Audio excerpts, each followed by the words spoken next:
on Leicester. You didn't really say too much about the use of VAR in that match. And also at the end of the game, Saliba and Gabriel seemed to be involved in some kind of confrontation on the pitch. Was that them just showing a bit of passion, or what was going on there? The media all weekend had nothing negative, again, to really say about Arsenal. It's becoming more and more difficult for them to find something to create as a bad agenda. But they're being a very slight, very mediocre style argument, and I'm quotating that, between Gabriel and Saliba. They tried turning into this big thing.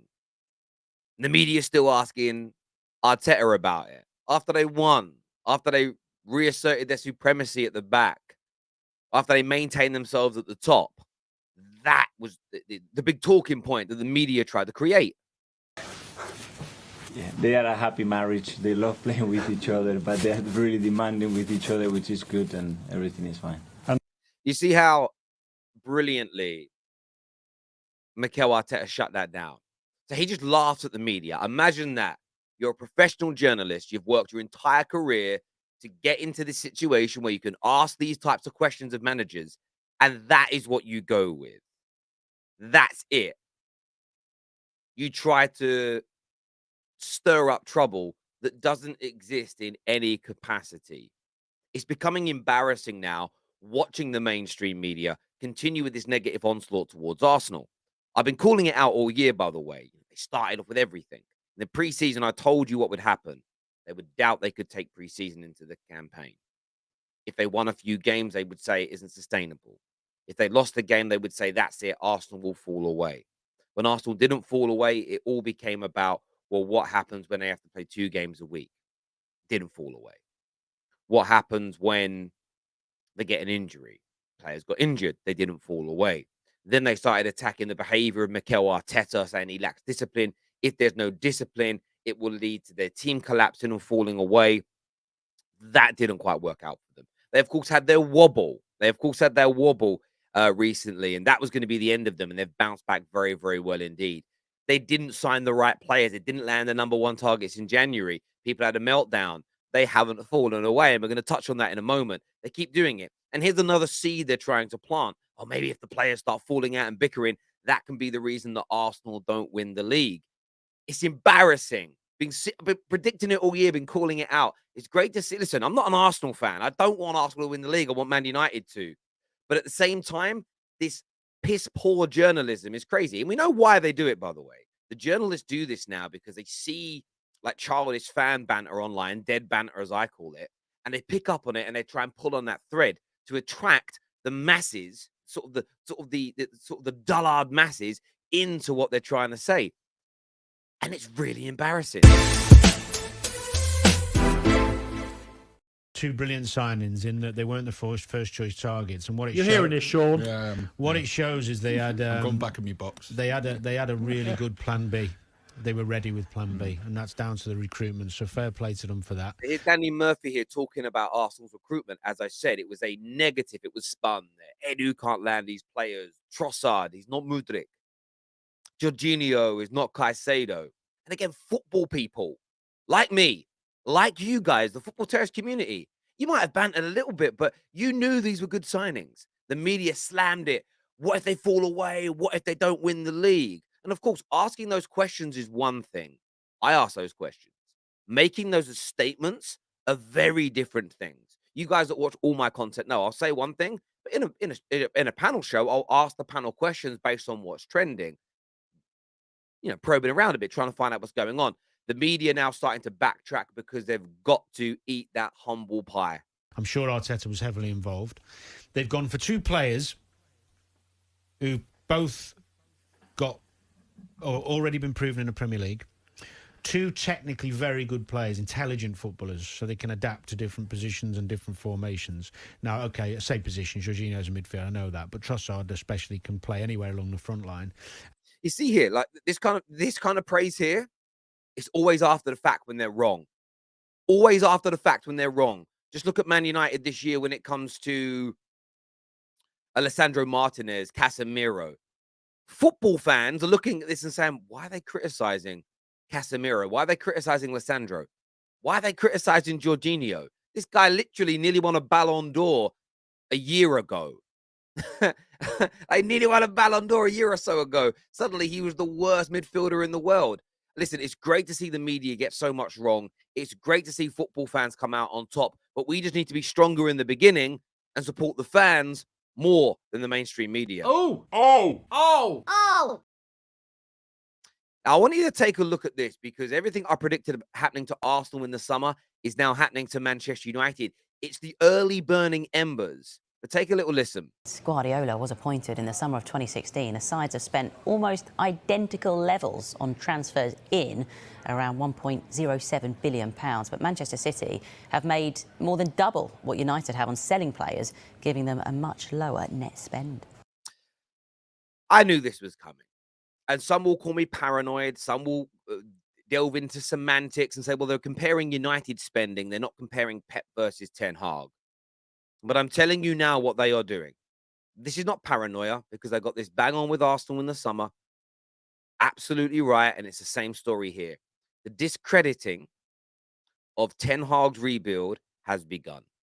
Comparing Man United's spending and again, net spend that does not exist in football, it's a fallacy, with Man United's now is a way of trying to discredit Ten Hag. How do I know this? Because rival fans online, the childish rival fans online, have started this already. We knew Ten Hag's rebuild would be quicker because the club had spent hundreds of millions of pounds in previous seasons in the build up to him joining. So he's inherited a very good squad of players. It isn't a miraculous turnaround. He's only won the Karaboki Cup. It's a Mickey Mouse trophy. Until he wins a Prem, you can't talk about this rebuild. That isn't what Man United are about. They spent too much to just be happy with one trophy. We're not happy with one trophy, by the way. We want more, but we're celebrating it in isolation because it's a very good achievement. But the discrediting has already begun. And this is part of it. The seeds are being planted. Just as I went through all the seeds planted about Arsenal earlier on in the season, that is what they're doing here. The shamelessness of this comes from the fact that why are we not seeing the 6 years of spending, the £800 million spent in the 6 years before Pep Guardiola arrived, attributed to his achievements? Because when he took over, the squad that he inherited was made up of the £800 million spent in the 6 years prior to him. When you look at Mikel Arteta, doing a brilliant, brilliant job. But I've never seen a graphic anywhere of the nigh on 700 million spent in the previous 6 years before he arrived.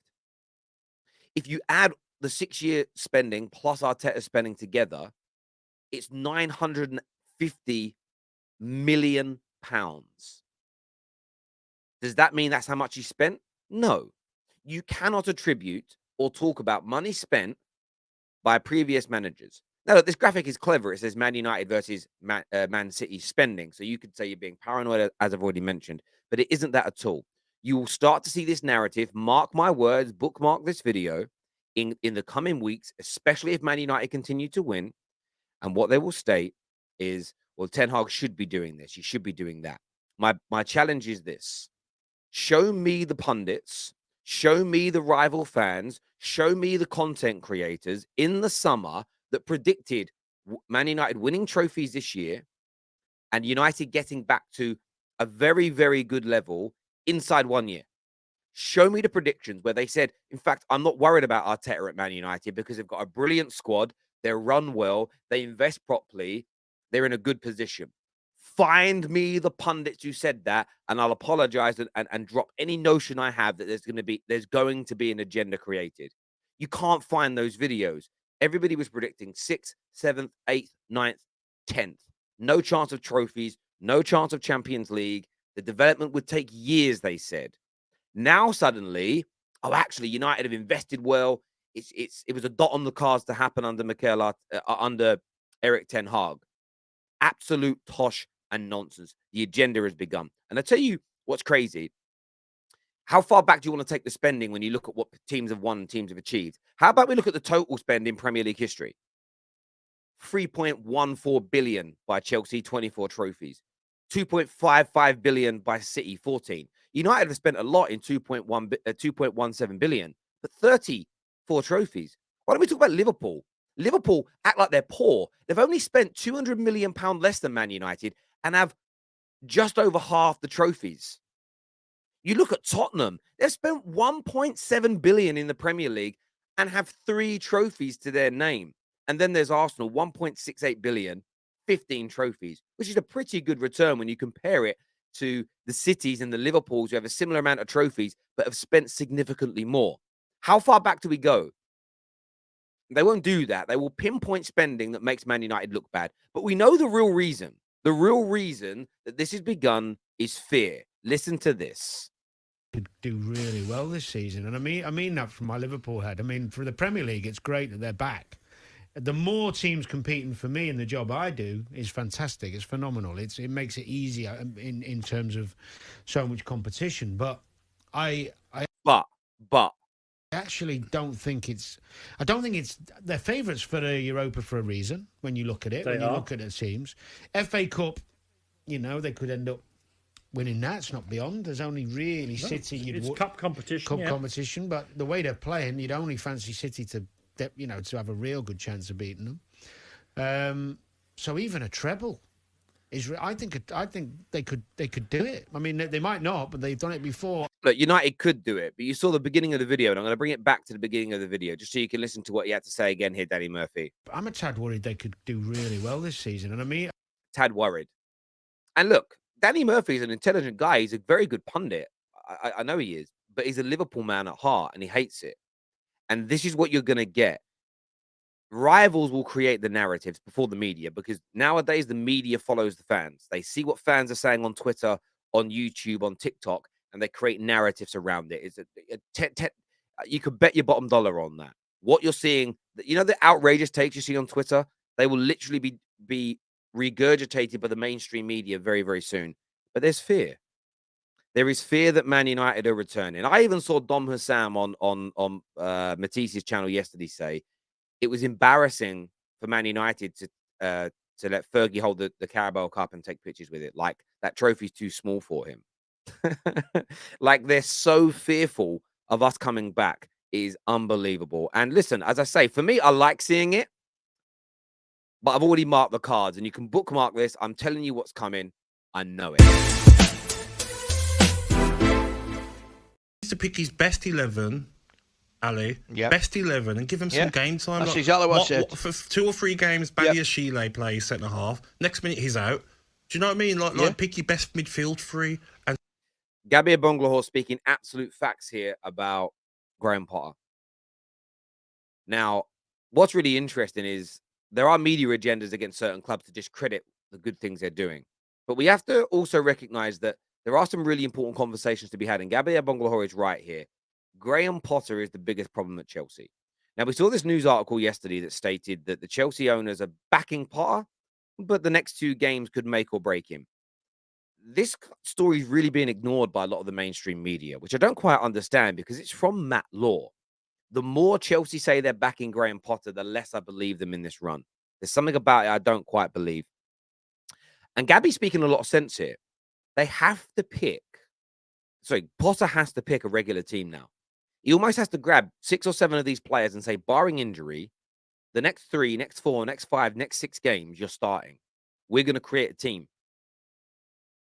But I don't think he's going to do that. And I understand completely and utterly why Chelsea fans are losing patience and they're turning on this manager, because he's doing nothing right.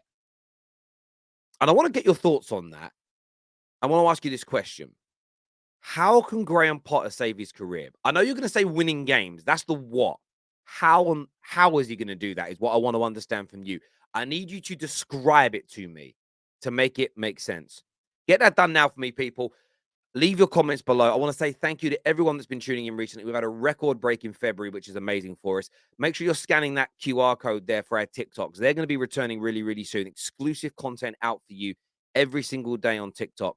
We're going to take it by storm. We had a few testers a few months ago. We're going to take that app by storm and start putting the Terrace community's opinions out on there, because it needs some proper football people on that platform. I'm not going to lie to you. TikTok is full of, there's a lot of weirdos there, and we're about to fill it up with some quality. So make sure you scan it and you get that downloaded. Now, until next time, everybody, take care of yourselves. Goodbye. God bless. And we'll see you all again very, very soon. Thank you.